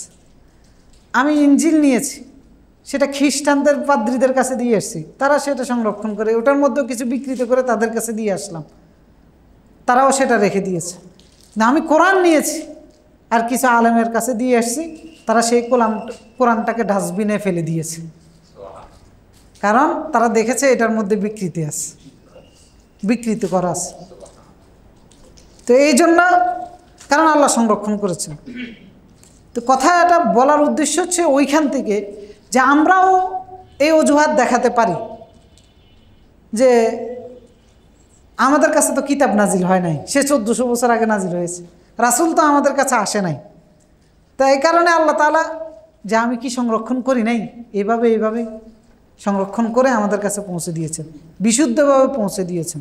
এতটা বিশুদ্ধভাবে পৌঁছে দিয়েছেন, হয়তো আমাদের প্রজন্মের আগের প্রজন্ম বলতে পারতো এই কথা যে আমরা যাচাই বাছাই করার সুযোগ পাই না, কিন্তু এই প্রজন্ম যদি ভুল একটা আমল করে আর যদি বলে, কোনো সুযোগ নেই, কারণ সে নিজেই যাচাই বাছাই করতে পারবে, এক মোবাইলের ক্লিক দিয়ে বাস সব শেষ। আমরা তো কিছুই মুখস্থ করি না এখন, মানে সব কিছু মোবাইলেই পাচ্ছি, যার কারণে মুখস্থ করতে হচ্ছে না। হ্যাঁ, তা আগের দিনের আলেমরা যতটুকু পেয়েছেন করেছেন, এই কারণে ওনাদের মধ্যে অনেক ভুলভ্রান্তি ছিল, এই কারণে ছিল যে ওনারা সঠিকটা পাওয়ার সুযোগ ছিল না। তা আমাদের কাছে এখন সেই সুযোগটা আছে। তা আমরা এই কাফেররা একটা অজুহাত দেখাতো যে আল্লাহ তাআলা কোরআন কেন নাজিল করেছেন, কারণ তারা কোরআন মানতে নারাজ, মানে তাদের আপত্তি হলো কোরআন কেন নাজিল করা হলো, কোরআনের আদেশ নিষেধগুলো কেন বলা হচ্ছে। তা আল্লাহ তাআলা তাদেরকে জবাব দিয়েছেন, আও তাকুলু লাউ আন্না উনজিলা আলাইনাল কিতাব লাকুন্না আহদা মিনহুম, যেন তোমরা এই কথা না বলো যে আমাদের কাছে কিতাব নাজিল করা হলে আমরা অধিক হেদায়েতের উপরে থাকতাম। অর্থাৎ কিয়ামত হয়ে গিয়েছে, পরকালে যখন আল্লাহ তাদেরকে শাস্তি দিবেন তখন তারা এই কথা বলবে। তা আল্লাহ তাআলা বলতে এই ওজর যেন না দাও যে তোমাদের কাছে কিতাব নাজিল করা হয় নাই, এই জন্য কিতাব আগে পাঠিয়ে দিয়েছি মুহাম্মদ সাল্লাল্লাহু আলাইহি ওয়াসাল্লামের মাধ্যমে। এই কথা যেন না বলো যে হেদায়েত পাই নাই কারণ জ্ঞান আসে নাই। তা আমাদের এই প্রজন্ম আল্লাহর কাছে যারা আল্লাহর আদেশ মানতেছে না বা আল্লাহ নিষেধকে কোনো তোয়াক্কা করতেছে না, এরা কি আল্লাহর কাছে এই অভিযোগ দিতে পারবে যে আমি তো মাদ্রাসায় পড়ি নাই? দিতে পারবে? বলার চেষ্টা করবে, কিন্তু সেটাই বলতেছি, বলার চেষ্টা করবে। উনি যেটা বলেছে ওইটাই, অসংখ্য মানুষ এই অভিযোগ দিবে। আজকে যারা কোরআন পড়তেছে না, কোরআন শিখতেছে না, এই মানুষগুলো কিয়ামতের ময়দানে আল্লাহর আদেশ নিষেধ পালন না করার কারণে শাস্তি যখন পাবে তখন তারা এই কথা বলবে, তখন তারা এই অভিযোগ দিবে যে আমাদের কাছে তো আসে নাই জ্ঞান, আমাদের কাছে তো জ্ঞান আসে নাই। এই জন্য ইসলামী শরিয়ার জ্ঞান কেউ যদি বিমুখ হয়ে থাকে, অধ্যয়ন না করে, না জানে, এটা কুফরি এই আয়াতের ভিত্তিতে। কারণ এই জ্ঞানের মধ্যে রয়েছে আল্লাহ তাআলা বলতেছেন বাইয়িনাতুম মির রাব্বিকুম, তোমাদের রবের পক্ষ থেকে আসা বাইয়িনাত মানে প্রমাণ। আব্দুল্লাহ ইবনে আব্বাস বলতেছেন যে বাইয়িনাত মানে হচ্ছে হুয়া হুজ্জাতুন, আল্লাহর পক্ষ থেকে আসা প্রমাণ, ওয়াহুয়া আন নাবী, আর সেই প্রমাণটা হচ্ছে নবী সাল্লাল্লাহু আলাইহি ওয়াসাল্লাম। ওয়াহুয়া আল কোরআন, সেই প্রমাণটা হচ্ছে এই কোরআন। ওয়াহুয়া আল হুদা, সেই প্রমাণটা হচ্ছে হেদায়েত, গাইডলাইন। ওয়াল বায়ান, এবং এই কোরআনের যে বিস্তারিত বর্ণনা সেটা, এবং এইটা রহমত স্বরূপ আল্লাহ তাআলা বলতেছেন। তো সুতরাং আমাদের কাছে সবগুলোই আছে। আপনি হয়তো জানেন না, কিন্তু জানার চেষ্টা তো করেন নাই। তো এই কারণে আল্লাহ তাআলা বলবেন যে এই কথা যেন না বলো যে কিতাব আসে নাই। তো এইটা তৎকালীন সময়ের কাফেরদের জন্য প্রযোজ্য, আমাদের জন্য প্রযোজ্য, যে আমরা আল্লাহর কিতাব থেকে বিমুখ হয়ে থেকে আমরা এই কথা বলতে পারবো না যে আল্লাহ কিতাব তো আমি জানি নাই, আমি পড়ি নাই, অথবা আমার কাছে এই বার্তা পৌঁছায় নাই, বলার সুযোগ নেই। এই জন্য কোরআন থেকে কোরআন শিক্ষা থেকে, কোরআন বুঝা থেকে বিমুখ হয়ে থাকা কুফরি। কারণ আল্লাহ তাআলা পরের আয়াতে বলতেছেন ফামান নাজলাম মিম্মান কাযযাবা বিআয়াতিল্লাহ ওয়া সাদাফা আনহা। দুইটা অপরাধ, একটা হচ্ছে তার চাইতে বড় জালেম আর কে হতে পারে যে আল্লাহর আয়াতকে অস্বীকার করে, এটা হচ্ছে কাফেররা যারা অস্বীকার করে। ওয়া সাদাফা আনহা, আর যে আল্লাহর আয়াত থেকে বিমুখ হয়ে থাকে, এটাও কাফের হইতে পারে, মুসলিমও হইতে পারে। বিমুখ হয়ে থাকে, মুসলিমরা বিমুখ হয়ে আসে না আল্লাহর আয়াত থেকে। হ্যাঁ, তো বিমুখ হয়ে থাকা, এই আয়াতের ভিত্তিতে বোঝা যাচ্ছে যে সে সবচেয়ে বড় জালেম যে আল্লাহর আয়াত থেকে বিমুখ হয়ে থাকে, আল্লাহর আয়াত পড়া থেকে, শিখা থেকে, বুঝা থেকে, আমল করা থেকে বিমুখ হয়ে যারা থাকে। এরপরে সানাজিজিল্লাযীনা ইয়াসদিফুনা আন আয়াতিনা, যারা এই বিমুখ হয়ে থাকবে, মুখ ফিরিয়ে নিবে আল্লাহর আয়াত থেকে, সুআল আযাব, নিকৃষ্ট শাস্তি আল্লাহ তাদেরকে দিবেন। সেই নিকৃষ্ট শাস্তিটা কি? জাহান্নাম, সোজা হিসাব। কারণ কোরআন থেকে বিমুখ হয়ে যারা থাকবে এরা জাহান্নামে, এদেরকে সারিবদ্ধ করে যখন জাহান্নামের ফেরেশতা নিয়ে যাবে, নিয়ে যাওয়ার সময় বলবে আলাম ইয়াতিকুম নাযীর, সতর্ককারী কি আসে নাই? আলাম ইয়াতিকুম মির রাব্বিকুম, তোমাদের রবের পক্ষ থেকে সতর্ককারী কি আসে নাই? অথবা তোমার রবের পক্ষ থেকে কি কোরআন আসে নাই? তখন তারা বলবে বালা, অবশ্যই কলু বালা। তো তখন জাহান্নামে যাইতে যাইতে আফসোস করে করে বলবে লাউ কুন্না নাসমা আও না আকিল, যদি শুনতাম, আও না আকিল, যদি বুঝতাম, আকলে যদি ঢুকাতাম, মা কুন্না ফি আসহাবিস সাঈর, তাহলে আজকে এই জাহান্নামের অধিবাসী হতে হতো না। এর দ্বারা বোঝা যাচ্ছে যে কোরআন থেকে বিমুখ হয়ে থাকা কুফরি, কোরআন শিখা থেকে। কোরআন দ্বারা উদ্দেশ্য হচ্ছে যে কোরআন এবং রাসূলুল্লাহর সুন্নাহ দুইটা মিলে, যেহেতু আল্লাহর পক্ষ থেকে এই দুইটাই এসেছেন। আব্দুল্লাহ ইবনে আব্বাস বলতেছেন এখানে আল্লাহর পক্ষ থেকে আসা বলতে, হুজ্জাত বলতে বোঝানো হচ্ছে কোরআন এবং নবী সাল্লাল্লাহু আলাইহি ওয়াসাল্লাম। অর্থাৎ নবী সাল্লাল্লাহু আলাইহি সাল্লামের জীবন আদর্শ, তার আদেশ এবং নিষেধ, এগুলো শিখে আমল করা।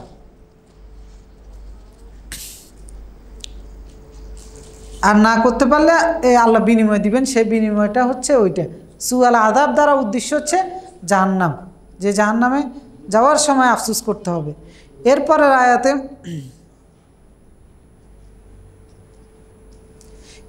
আয়াতে আরেকটা নিদর্শন, আল্লাহ রাসূল যখন তাদেরকে দাওয়াত দিচ্ছেন, পাশাপাশি উৎসাহিত করতেছেন, পাশাপাশি তাদেরকে ভয়ও দেখাচ্ছেন। ভয় দেখিয়েছেন কিসের? জাহান্নামের ভয় দেখিয়েছেন যে মৃত্যুর ফেরেশতা আসবে, মৃত্যুর ভয় দেখিয়েছেন কিয়ামতের ভয় দেখিয়েছেন, কবরের আযাবের। কারণ তারা এগুলো কিছুই বিশ্বাস করে না।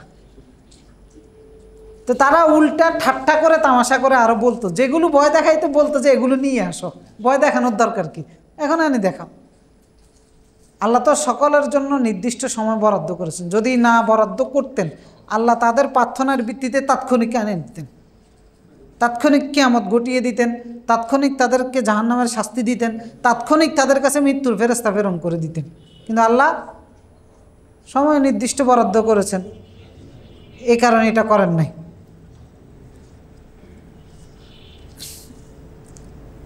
তো এরপরে আয়াতে সেটা বলা হচ্ছে যে هل ينظرون إلا أن تأتيهم الملائكة أو يأتي ربك أو يأتي بعض آيات ربك يوم يأتي بعض آيات ربك لا ينفع نفسا إيمانها لم تكن آمنت من قبل أو كسبت في إيمانها خيرا قل انتظروا إنا منتظرون هل ينظرون إلا أن تأتيهم الملائكة অথবা হাল তারা কি অপেক্ষা করতেছে যে তাদের কাছে ফেরেশতা আসবে?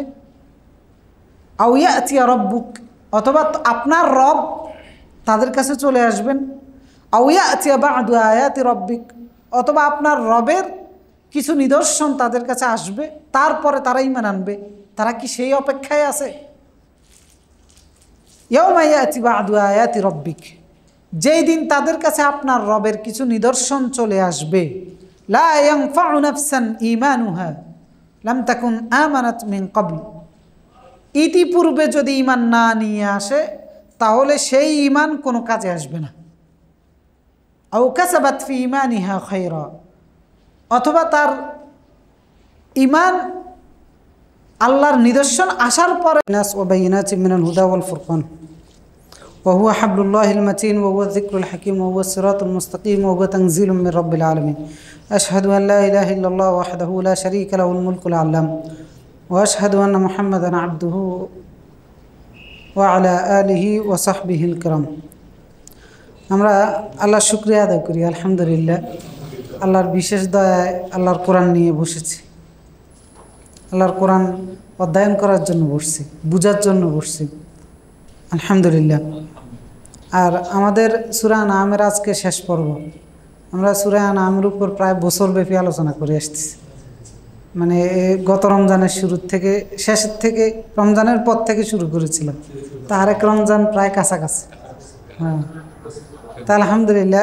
সূরা আনআমের আয়াত সংখ্যা মোটামুটি অনেক, 165টা আয়াত।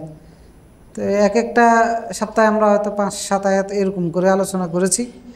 তা আলহামদুলিল্লাহ সূরাটা শেষ পর্ব বিদায়, না হলে এই কী কয় রাত হলে আমার কাছেও একটু খারাপ লাগে, এই কারণে গত সপ্তাহে আমরা করি নাই। তা আজকে আমাদের শেষ পর্ব ইনশাল্লাহ। এখানে কথাবার্তা বেশি নাই, যেগুলো আমরা গত পর্বে আলোচনা করেছি সেই ধারাবাহিকতারই কিছু অংশ আছে। তো গত পর্বগুলোতে আমরা আলোচনা করেছিলাম যে বিশেষ করে কোরআনের উপরে, যে কোরআন আল্লাহ কেন নাজিল করেছেন, কোরআনের বারাকা কিভাবে পাওয়া যায়, এরপরে কোরআনকে অস্বীকার করার কারণে তাদের পরিণতিগুলো কি হয়েছিল। তা আজকেও সেই ধারাবাহিকতার অংশ হিসেবে কিছু আলোচনা এসেছে যে কাফেররা বিভিন্ন ধরনের অজুহাত পেশ করত কোরআন না মানার জন্য, কোরআনকে অস্বীকার করার জন্য।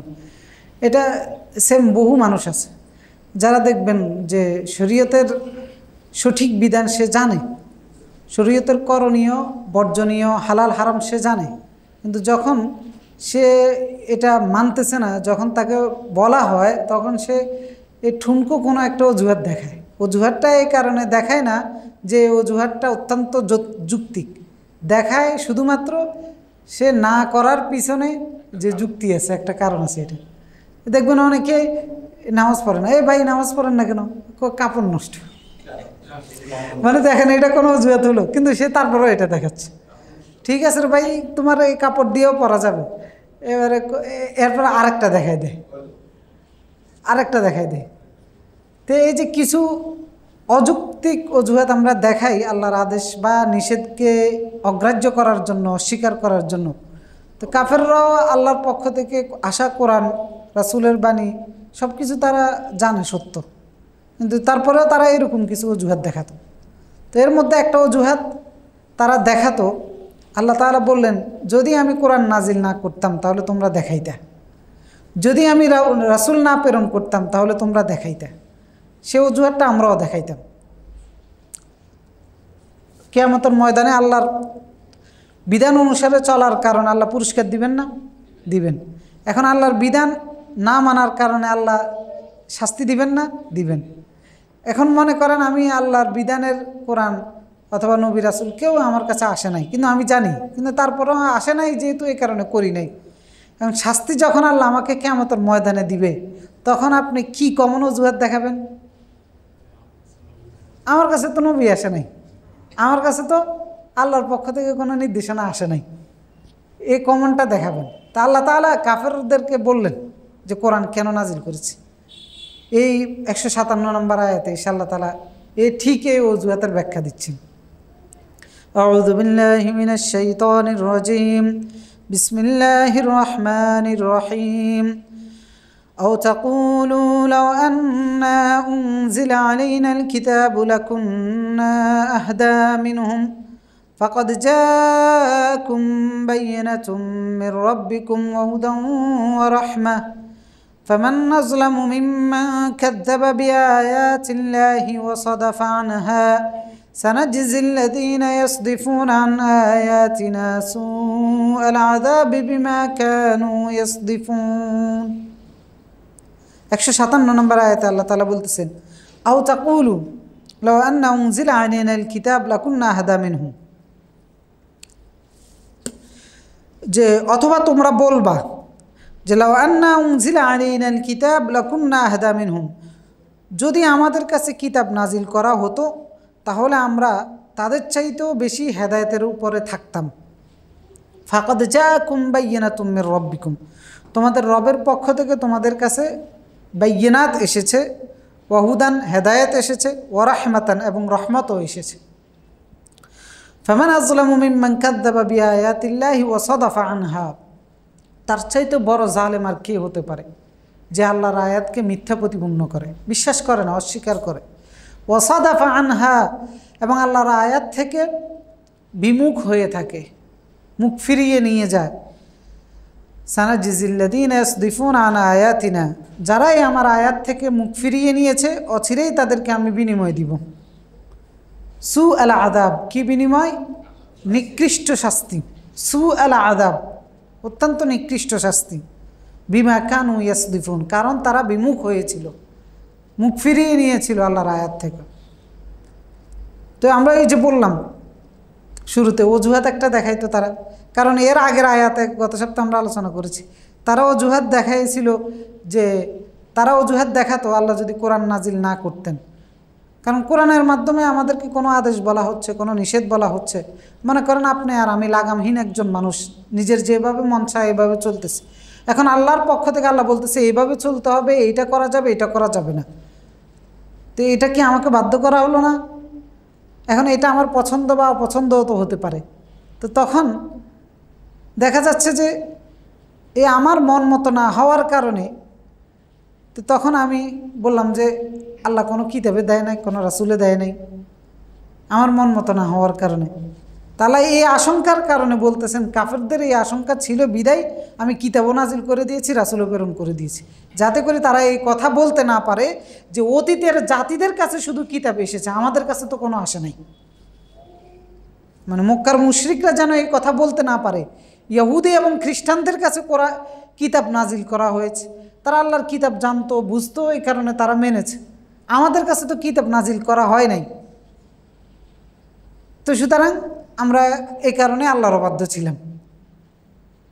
অথবা তারা বলতো যে ওই কিতাবটা হিব্রু ভাষায়, ওইটা তাওরাত হিব্রু ভাষায়, ইনজিল হিব্রু ভাষায়,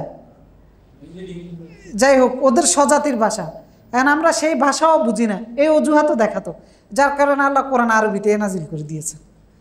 এখন আমরাও এই অজুহাত দেখাইতে পারি যে নবীও তো নাই, রাসূলও তো নাই আমাদের কাছে, কোরআনও তো আমাদের কাছে নাজিল হয় নাই। এ কারণে আল্লাহ কোরআন এবং রাসূলুল্লাহর সুন্নাহকে একবারে নির্ভুলভাবে সংরক্ষণ করেছেন, যাতে করে আমরা এই অজুহাত দেখাইতে না পারি। তারপরেও অসংখ্য মানুষ এই অজুহাত দেখায় 1400 বছরের আগে, এইটা মানার কি দরকার, এটা তো আপডেট হওয়ার দরকার। কিন্তু আল্লাহ রাব্বুল আলামিন আল্লাহর জমিনে এমন কিছু বান্দাকে পাঠিয়েছেন যাদেরকে দিয়ে একদম নিখুঁতভাবে, নির্ভেজালভাবে, অলৌকিকভাবে কোরআন এবং সুন্নাহকে সংরক্ষণ করেছেন, যাতে করে ভবিষ্যতে আর কিতাব প্রেরণ করা না লাগে, ভবিষ্যতে রাসূল প্রেরণ করা না লাগে। এই জন্য আল্লাহ এটা সংরক্ষণ করেছেন। যারা সংরক্ষণের দায়িত্ব পালন করেছে, আপনি তাদের হিস্টোরি ঘেঁটে দেখেন, আসমাউর রেজাল, রাবিদের মানে হাদিস যারা সংরক্ষণ করেছে, এই শাস্ত্রকে বলা হয় তাকে কি রেজাল শাস্ত্র, মানে সনদের শাস্ত্র। হয় ওই শাস্ত্রটা পড়লে পৃথিবীতে এটার চাইতে জটিল, এটার চাইতে কঠিন কোনো বিদ্যা নাই। কারণ এইখানে হাজার হাজার মানুষের জীবনী সংরক্ষণ করা আছে। এরা জীবন চরিত্র কেমন ছিল, সত্য কথা বলতো না মিথ্যা কথা বলতো, একবারে ইঞ্চি ইঞ্চি করে করে আমরা এদের জীবনীগুলো তালাশ করে দেখেছি। এইরকম মানুষদেরকে দিয়ে আল্লাহ কোরআন সুন্নাহ সংরক্ষণ করেছেন। এবং এদের মেধা শক্তি কেমন ছিল যেটা কল্পনা করা যায় না, ভাবা যায় না যে মানুষের স্মৃতিশক্তি এরকম হইতে পারে। আছে মুহাদ্দিসেরা, হাদিস শাস্ত্রে যারা পড়ে ওনারা এগুলো পড়ে আর কি। আমরা ওই আরবিতে। তো এই যে দেখেন মুহাদ্দিস মনে করেন ইমাম বুখারী, ওনাকে দিয়ে অসংখ্য হাদিস আল্লাহ রাব্বুল আলামিন সংরক্ষণ করেছেন। ওনার মেধা শক্তিটা কল্পনা করে দেখেন, ভাবা যায় একটা লোক শুনলে মুখস্থ হয়ে যায়, মানে কোনো আওয়াজ তার কানের মধ্যে আসলে এটা বাস মেমোরির মতো চুম্বকের মতো আটকে যায়। হ্যাঁ, মানে ক্লাসে বসছেন, ওস্তাদে বসে বসে ওনার হিস্ট্রির মধ্যে আছে 1 ঘন্টা 1.5 ঘন্টা কী কয় 100টা 150টা হাদিস বলছেন, বাস সব মুখস্থ হয়ে গেছে। মানে এটা কি কল্পনা করা যায়? তো কেন আল্লাহ এরকম মানুষ? কারণ আল্লাহ এই দিনকে সংরক্ষণ করবেন বলে। এটা তো ওই প্রজন্মের সময় ছিল, বর্তমান প্রজন্ম এরকম আছে, এখনও আছে, হয়তো আমাদের দেশে নাই।